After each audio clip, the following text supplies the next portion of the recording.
questions on finances at the moment? Okay. So let me talk about the Neighborhood Partnership Program. Tonight is a little different than what we normally do when we go out. In our Neighborhood Partnership Program, we have Phase 1 and Phase 2. In our Phase 1 process, there are 4 meetings. The first meeting we come out, and as the mayor said, tell us what your issues are. And his phrase that he used, and it's very apropos, the good, the bad, and the ugly. We try to listen. We try to capture that. David gets it down on a piece of paper. We try to figure out what the actual issues are, the ancillary points, what needs to be dealt with. On meeting number 2, we come back and we say, okay, here's a plan. Did we capture what you said? Did we hear what you had to say? Have we addressed everything that you brought up to us, and are there anything else, any other issues? We then come back in meeting number 3 and we say, okay, here's what we've accomplished.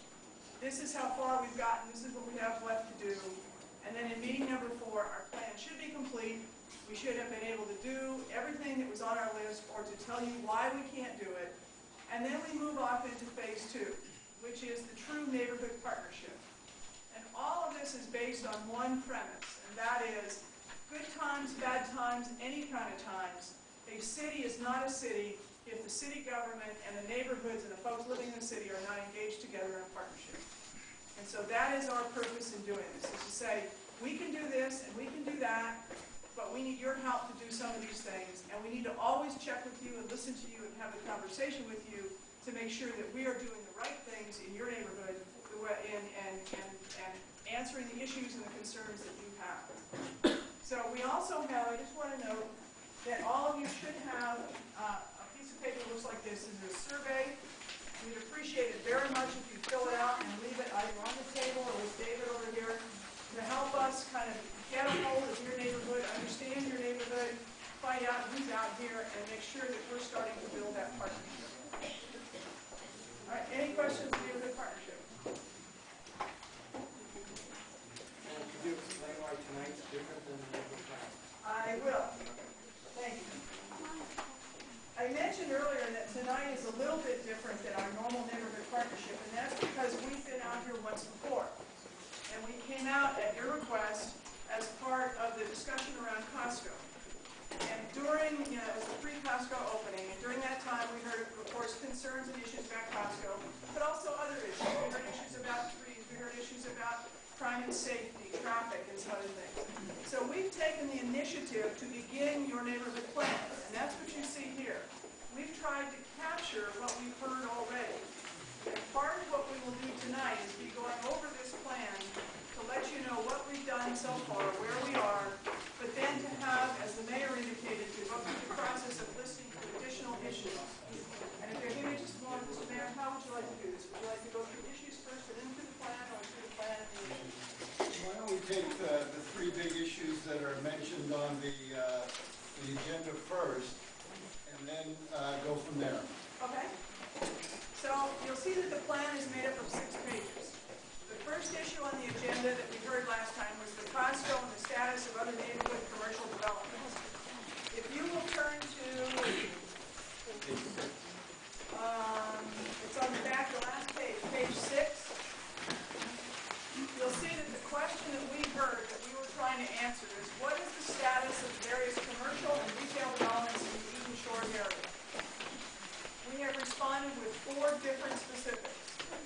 One on Costco, of course. It's open for business on November 24th, and it will continue to import shoppers from the surrounding area and, of course, improve our sales tax base. 24-hour fitness. There were a lot of questions last time about 24-hour fitness. Is it coming in? Is it not? You'll see here that the developers of the property here are continuing to talk to 24-hour fitness.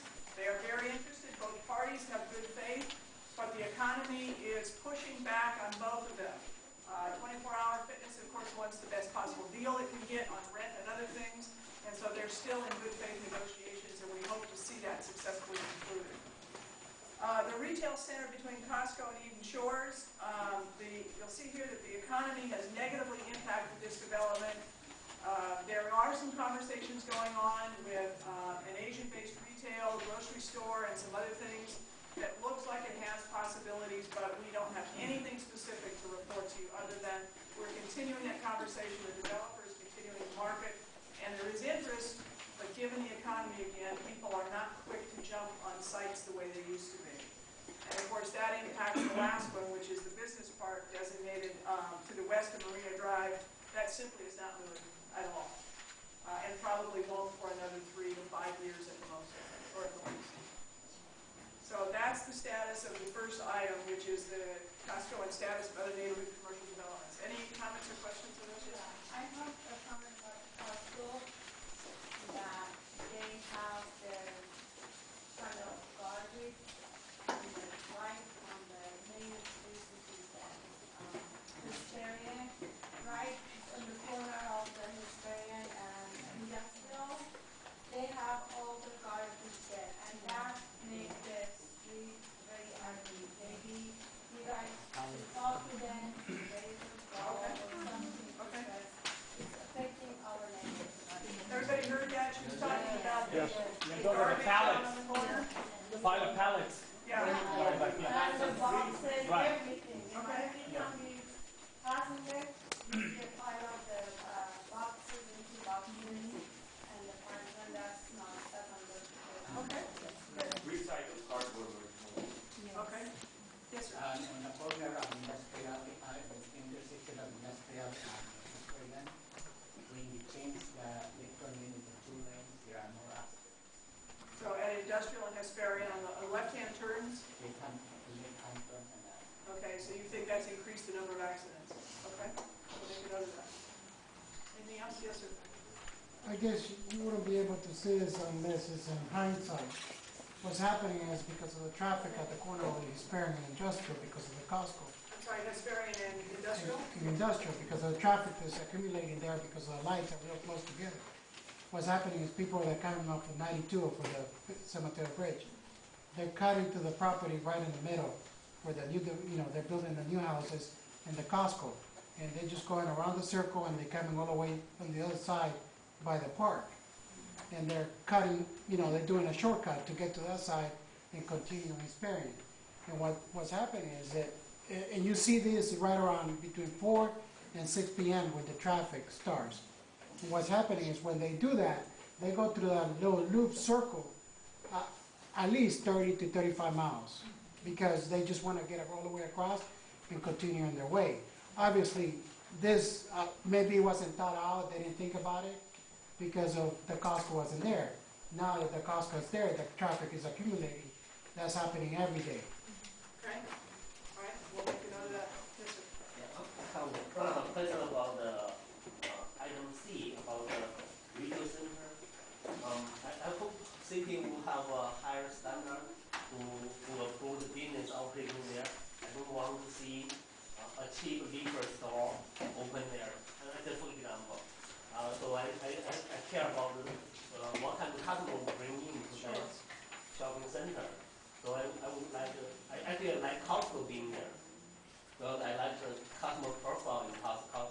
Right. But similarly, if we have the same standard for the rest of the retail space, I believe it will be now lower, like same or higher. Right. I think, and your point's well taken. The vision for that, and David's sitting 2 people over from me, he can answer this better than I, but I believe the vision there is for neighborhood what we call neighborhood serving retail, and the vision was, maybe small restaurant, cleaners, that sort of thing, things that provide services to the neighborhood, and then there's been consistent requests in this community for some kind of Asian market or Asian niche market, Pacific Fresh or something like that. So that's what we're trying to keep in mind. I know the developers are very much geared toward that.